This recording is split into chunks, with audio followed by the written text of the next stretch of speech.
kita akan bersama dengan dua orang tetamu undangan kita.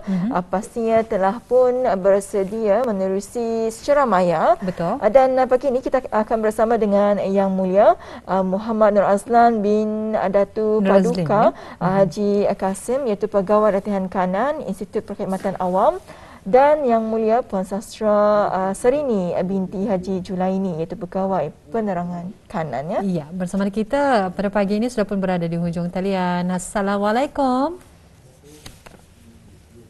Waalaikumsalam. Alhamdulillah. Apa khabar kedua-duanya? Baik ya? Baik, alhamdulillah. Alhamdulillah. Ya, itu yang kita harapkan ya.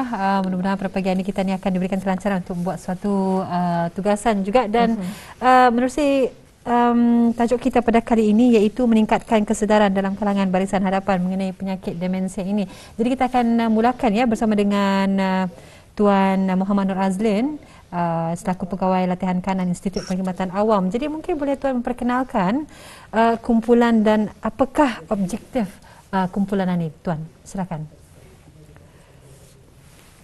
Bismillahirrahmanirrahim. Terima kasih. Jadi saya dan Dayang Sastra Serini mewakili kumpulan Ar-Riayah yang terdiri daripada 3 lagi pegawai kanan kerajaan, iaitu Dayangku Hajah Ena Suraya binti Pangeran Haji Muhammad, Timbalan Penasihat Undang-Undang Kanan, Hajah Azizah binti Haji Muhammad, Pegawai Pelajaran Agama Kanan, dan Muhammad Syamsul bin Haji Sanif, Jurutera Pengawas. Kumpulan kami ditubuhkan untuk melaksanakan program kemasyarakatan, iaitu salah satu aktiviti di bawah program pembangunan eksekutif bagi pegawai peringkat pertengahan ataupun lebih diketahui MMO. Program pembangunan kepimpinan kali ke-31 ini dikendalikan oleh Universiti Teknologi Brunei dan bermula pada 5 Januari 2022 sehingga 9 April 2022. Kumpulan kami telah memilih penyakit demensia sebagai tumpuan projek kami dan telah pun berhubung dengan Persatuan Demensia Brunei, sebuah NGO yang menggalakkan kesedaran tentang demensia. Objektif kumpulan Ar-Riayah yang selaras dengan maksud perlindungan ataupun penjagaan berhasrat untuk mempertingkatkan lagi pengetahuan mengenai penyakit demensia, terutamanya kepada kalangan barisan hadapan seperti Pasukan Polis Diraja Brunei, Jabatan Bomba dan Penyelamat serta sektor perbankan. Iya. Jadi nama kumpulan ya Tuan sendiri ialah kumpulan Ar-Riayah ya, iaitu telah pun dikongsikan ya antara yang mana terdiri daripada 4 lagi pegawai kanan kerajaan, dan Tuan telah pun menjelaskannya sedikit mengenai dengan objektif kumpulan Ar-Riayah ya. Dan seterusnya kita akan beralih kepada Yang Mulia Puan Sastra Serini. Jadi Puan ya, mungkin boleh menjelaskan kepada penonton kita ya apakah penyakit demensia dan kenapa kumpulan Ar-Riayah mengambil keputusan ya untuk memberikan tumpuan ke atas isu ini. Mungkin boleh dijelaskan dengan lebih lanjut. Silakan Puan. Terima kasih. Jadi demensia atau dalam bahasa Brunei Ketania lebih dikenali sebagai lali belaka.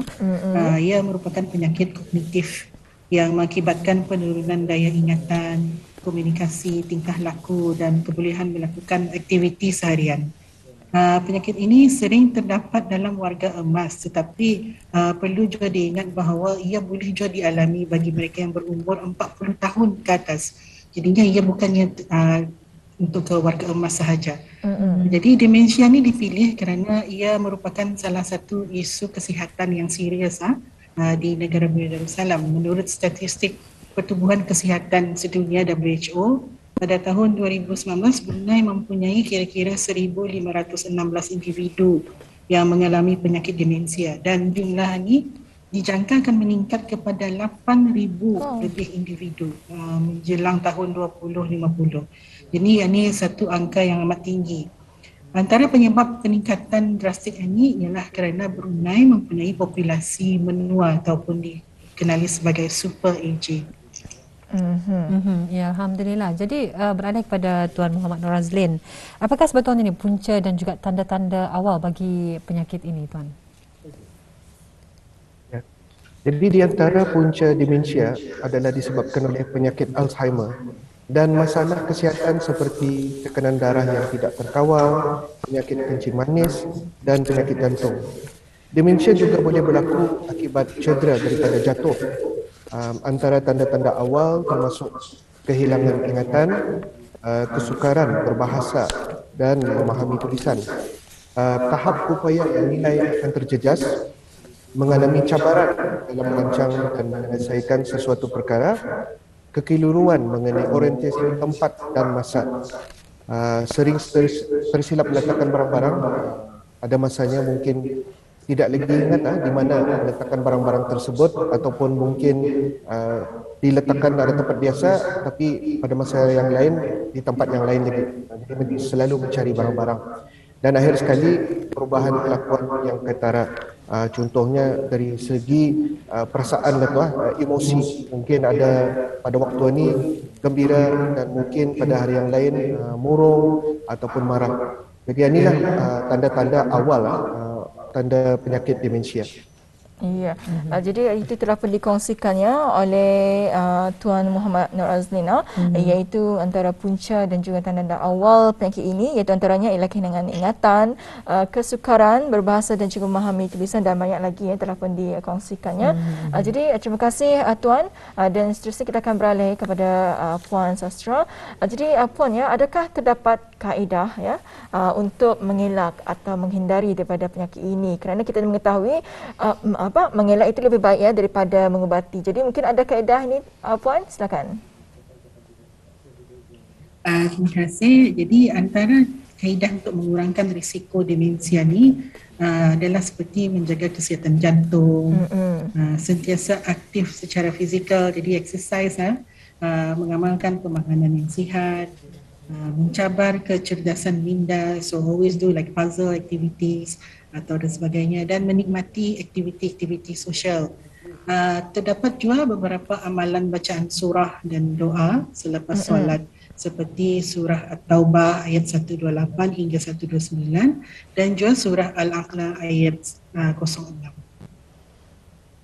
Ya, alhamdulillah. Jadi sekarang ini kita telah memaparkan doa menghindari demensia ataupun yang kita ni lali ataupun lupa. Jadi ini adalah doa selepas solat seperti surah At-Taubah iaitu ayat 128 hingga 129, dan juga satu lagi iaitu surah Al-A'la iaitu ayat 6 alhamdulillah yang telah kita kongsikan sebentar tadi. Ini adalah antara amalan bacaan surah doa selepas solat yang dapat kita amalkan. Jadi seperti di sana kalau kita melihat, letakkan tangan di atas kepala setiap kali selepas solat dan baca ayat ini sebanyak 7 kali. Itu adalah doa-doa yang dapat kita amalkan, iaitu antaranya adalah surah Al-A'la ayat 6 yang itu berbunyi, kami akan membacakan Al-Quran kepadamu iaitu Muhammad, maka kamu tidak akan lupa. Itu adalah antara doa-doa yang perlu kita amalkan untuk kita menghindari dan juga mengelak daripada penyakit demensia ini. Ya, betul. Alhamdulillah. Dan terima kasih Puan telah pun menjelaskannya. Antara yang dapat kita lakukan iaitu antaranya adalah menjaga kesihatan jantung, sentiasa aktif secara fizikal, dan juga yang penting adalah menjaga pemakanan kita ni, Jo. Betul. Alhamdulillah. Ya, alhamdulillah. Jadi kita beralih kepada Tuan Muhammad Nur Azlin. Mungkin boleh menerangkan maklum saja kita menumpukan kepada frontliner dan juga petugas barisan hadapan. Jadi mungkin boleh dijelaskan Tuan Azlin, kenapa anggota barisan hadapan perlu meningkatkan lagi pengetahuan mengenai demensia ini, Tuan? Ya, menurut organisasi antarabangsa Alzheimer's Disease International, barisan hadapan ataupun frontliner adalah kumpulan sasaran utama bagi menjayakan masyarakat yang mesra demensia, ataupun dalam bahasa Inggerisnya dementia friendly community. Ini adalah kerana barisan hadapan seperti pegawai dan anggota pasukan polis diraja, bomba dan penyelamat, dan juga anggota pegawai bank mungkin akan berhadapan dengan mereka yang mengalami demensia dalam menyampaikan perkhidmatan seharian. Oleh itu, barisan hadapan ini perlu mengetahui tanda-tanda demensia serta bagaimana berkomunikasi dengan cara yang betul. Ini adalah untuk mengelak timbulnya salah faham ataupun pertelingkahan konflik Tambahan lagi apabila menghadapi keadaan kecemasan ataupun melibatkan transaksi kewangan yang memerlukan kerjasama daripada pihak pelanggan yang berkenaan. Iya, jadi itu dia sebabnya ya memfokuskan kepada barisan hadapan kerana mereka ini yang akan berhadapan dengan orang ramai dan juga ya dalam menyampaikan perkhidmatan seharian mereka ya. Dan seterusnya Puan ya, apakah antara aktiviti yang telah pun ya dikendalikan oleh kumpulan Ari Ayah ini ke arah inisiatif ini? Mungkin boleh berkongsi Puan Sastra, silakan. Ya. Selepas perbincangan diadakan dengan Persatuan Demensia Brunei, kumpulan Ari Ayah telah menghasilkan beberapa poster untuk barisan hadapan, khususnya bagi pasukan polis Diraja Brunei, Jabatan Bomba dan Penyelamat dan bank. InsyaAllah poster-poster berkenaan akan diserahkan kepada organisasi berkenaan dalam masa yang terdekat dan penyerahan poster ke pihak Jabatan Bomba dan Penyelamat InsyaAllah akan diadakan pada Khamis ini, iaitu pada 24 Februari 2022. Ini di samping itu, kumpulan kami juga menyediakan surah dan doa mengelakkan penyakit demensia, di mana ini merupakan satu kaedah kerohanian ataupun pendekatan secara holistik yang dapat diamalkan seharian. Ia diterbitkan dalam bentuk postcard dan juga akan diserahkan kepada Persatuan Demensia Brunei dalam sama-sama membantu meningkatkan lagi kesedaran orang ramai mengenai penyakit demensi. Iya. Dan kita ada gambar ni atau poster akan kita ikuti bersama. Jadi bagaimana kalau kita saksikan bersama? Ya. Ini dia poster. Ya, mengenai dengan tanda demensia, iaitu antaranya ialah merayau dan juga insiden memandu. Jadi ini adalah antara tanda-tanda berlakunya demensia ya. Dan apa yang kita tahu tadi bersama adalah usianya dalam 40 tahun ke atas ya. Ya, dan seterusnya. Ya, kita ada satu lagi poster yang ingin kita kongsikan. Kalau ini tanda demensia ya. Yang dapat kita saksikan tadi beberapa insiden ya. Dan mungkin kita ada satu lagi poster yang akan kita kongsikan, yang mana ini adalah merupakan poster bagi membantu mereka yang mengalami demensia.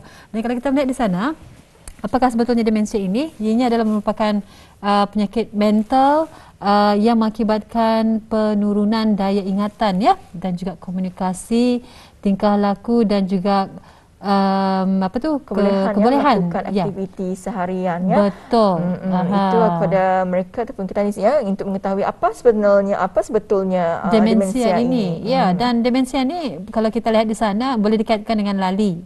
Sering terdapat dalam kalangan warga emas, tetapi boleh juga dialami oleh mereka yang berumur 40 tahun ke atas ya. Jadi itu antaranya bagi mereka yang mengalami demensia yang dapat kita kongsikan sebentar tadi, yang mana tajuk kita pada kali ini itu berkenaan dengan meningkatkan kesedaran dalam kalangan barisan hadapan mengenai penyakit demensia. Ya, dan ini ada satu lagi poster, iaitu berkemungkinan mengalami demensia ya. Jadi ada 8 kemungkinan ya kalau kita ni mengalami demensia ya, itu antaranya ialah keliru dengan pembayaran dan dokumen. Ya, dan yang kedua di situ mengulang soalan yang sama berulang-alik. Ini sering berlaku ya kepada mereka yang mengalami demensia, dan kadang-kadang mereka ini juga lupa mengemaskini transaksi buku cek.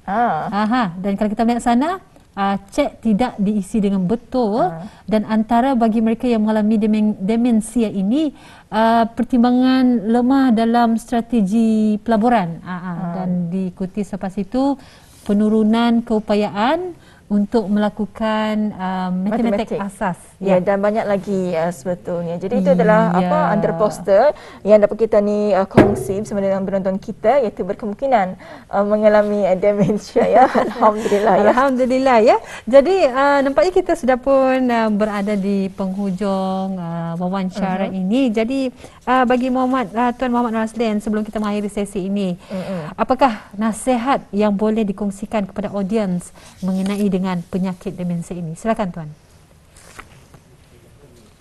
Apa yang kumpulan kami inginkan bukan hanya untuk meningkatkan kesedaran mengenai demensia, tetapi untuk memberikan mesej bahawa penyakit ini memerlukan kerjasama daripada semua pihak. Kita seharusnya tidak dapat berharapkan kepada pihak kerajaan sahaja dalam menangani isu ini. Nasihat kami ke masyarakat adalah untuk memberikan bantuan dan bertindak awal dalam mengurangkan risiko menghidap demensia. Jika ada daripada kalangan audiens yang memerhati ahli keluarga ataupun rakan yang mungkin ada tanda-tanda awal demensia, pastikan mereka mendapatkan pemeriksaan kesihatan di pusat-pusat kesihatan seberapa segera. Amalkan gaya hidup yang sihat dalam mengawal pemakanan dan bersenam 3 kali seminggu. InsyaAllah dengan adanya kerjasama daripada pihak kerajaan, persatuan-persatuan NGO dan juga pihak swasta, mereka yang menghidapi demensia boleh menjalankan hidup seharian dalam masyarakat yang mesra demensia tanpa menghadapi Perkara ini adalah penting ke arah mencapai matlamat kedua Wawasan 2035 negara, iaitu menikmati kualiti kehidupan yang tinggi. Terima kasih. Ya, Alhamdulillah. Dan juga kita memberi peluang kepada Puan Sastro, mungkin ada harapan dan juga saranan. Silakan Puan. Terima kasih Puan. Jadi adalah diharap melalui dengan projek ini akan meningkatkan lagi kesedaran orang ramai mengenai dengan penyakit demensia, dan perlu diingati juga bahawa penyakit ini bukan hanya pada warga